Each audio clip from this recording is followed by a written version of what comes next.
Good afternoon, my dear teachers, and welcome to this debate called Challenges of English Specific Purpose and Bilingual Learning Environment in Professional Context. I'm so excited to be here. I'm going to give you a great welcome to this panel. How do you feel today? I'm pretty excited, actually. I don't know how about the Okay, others. Excellent. okay, there we go. Magnificent as well. Nice. Thank you for this invitation. Okay, nice. I'm so excited to be here with all of you. So I want to say that this is an amazing topic, and you're so professional, you experience teaching English for a long, long time. So, and we'll be just enrichable answer this question. Let's start with the first question.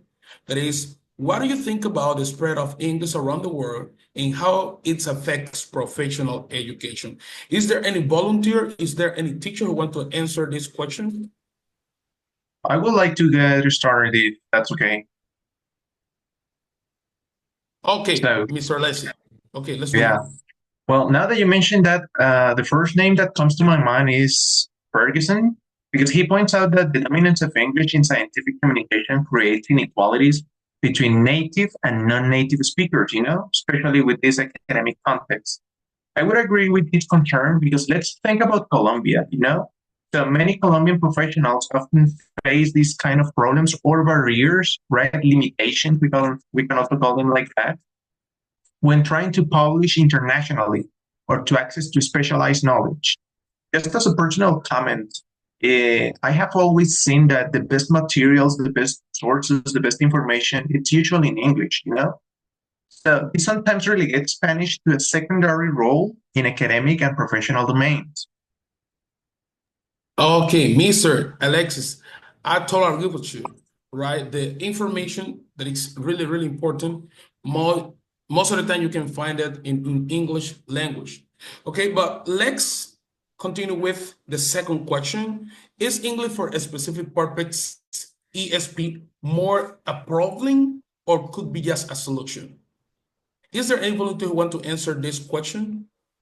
Me, I'd like to have the word here, right? If you let me.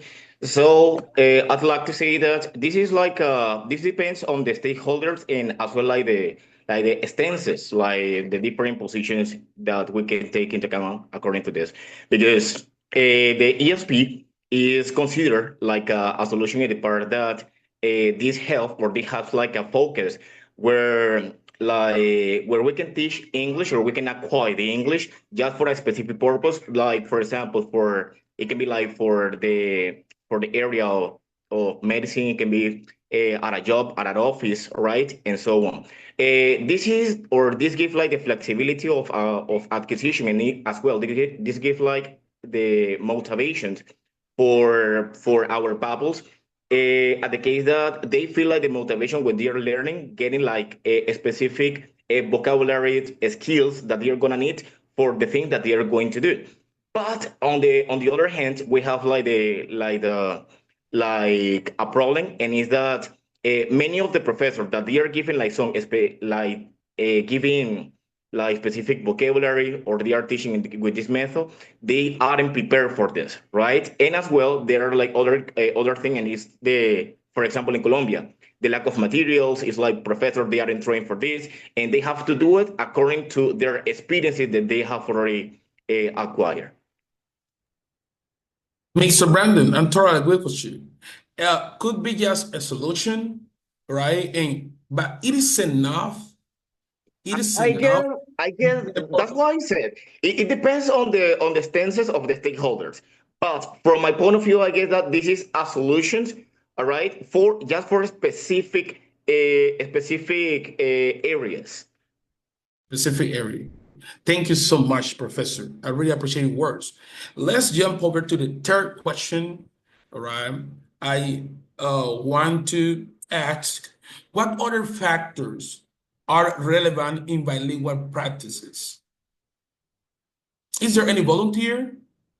I would like to add my ideas over here. Okay, let's go ahead. And Edward, to answer your question and continuing a little bit about with Mr. Brandon Vivero's idea, I must slightly disagree because motivation is indeed essential.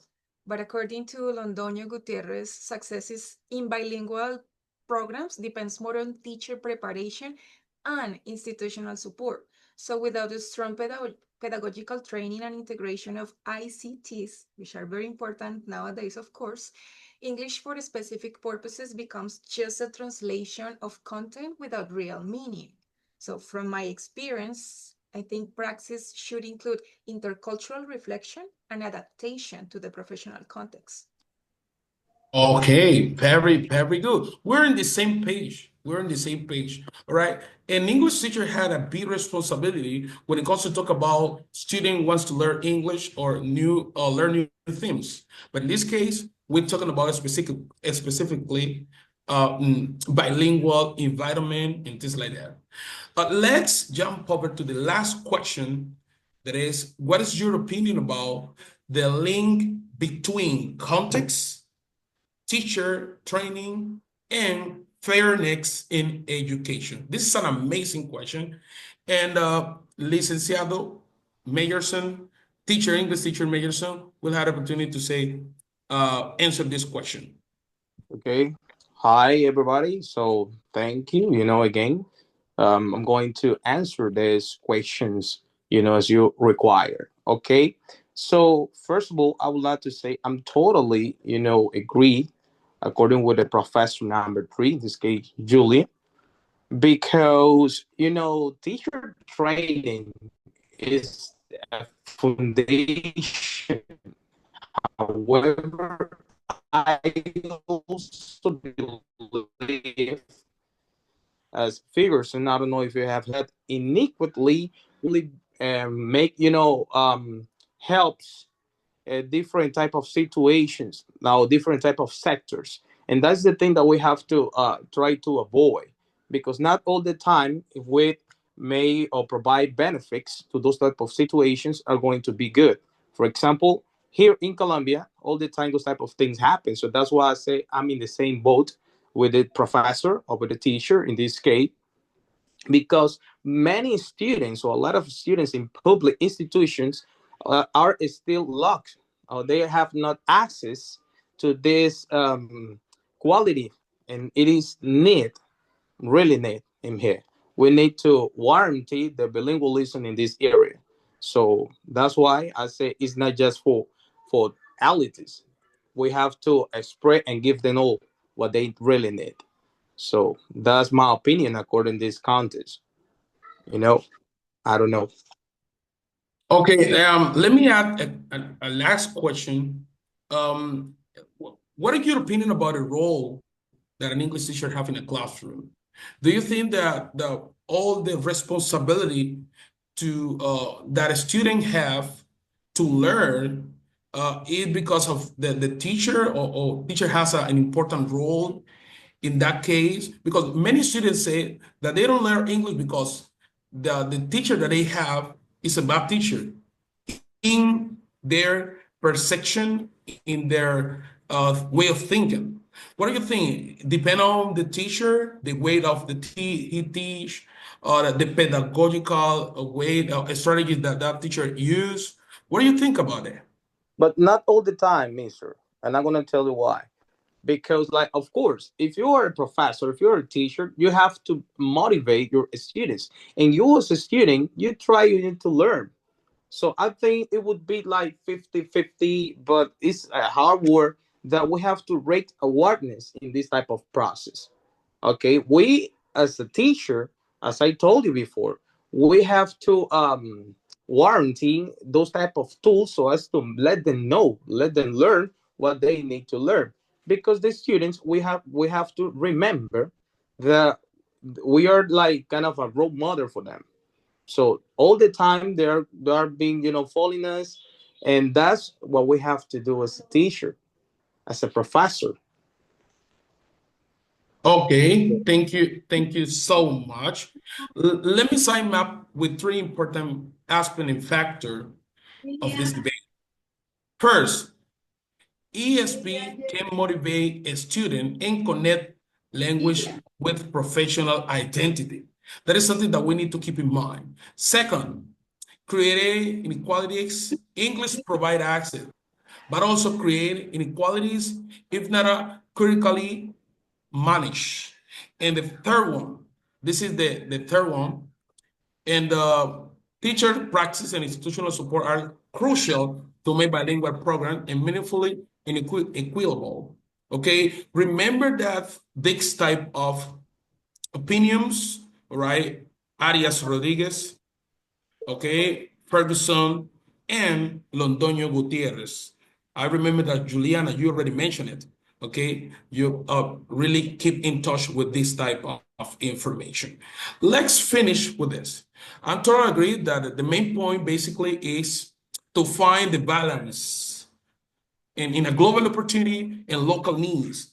ESP and bilingual programs should not only help the student to compete internationally, but also give them tools to improve their profession in Colombian context. In this way, bilingualism can be inclusive and also bring real change. That is everybody desire. Every teacher desire change that our student can basically take advantage of our classes and real become in professional people and could manage the second language, in this case English, in the best way that they can do. All right, this is all for today. Thank you so much. I really appreciate this time with all of you, and I think that the opportunity we have to gather and debate this topic was really thankful. Was great. Thank you so much. I appreciate it. Thank you, Edward, for the invitation. Thank Bye. you. Take It care. was really nice to hear from all of you. Thank you for Okay, your nice to Appreciate meet too participation. much you the guys. invitation. Have a nice rest. Thank you. Bye. Take care. God bless you.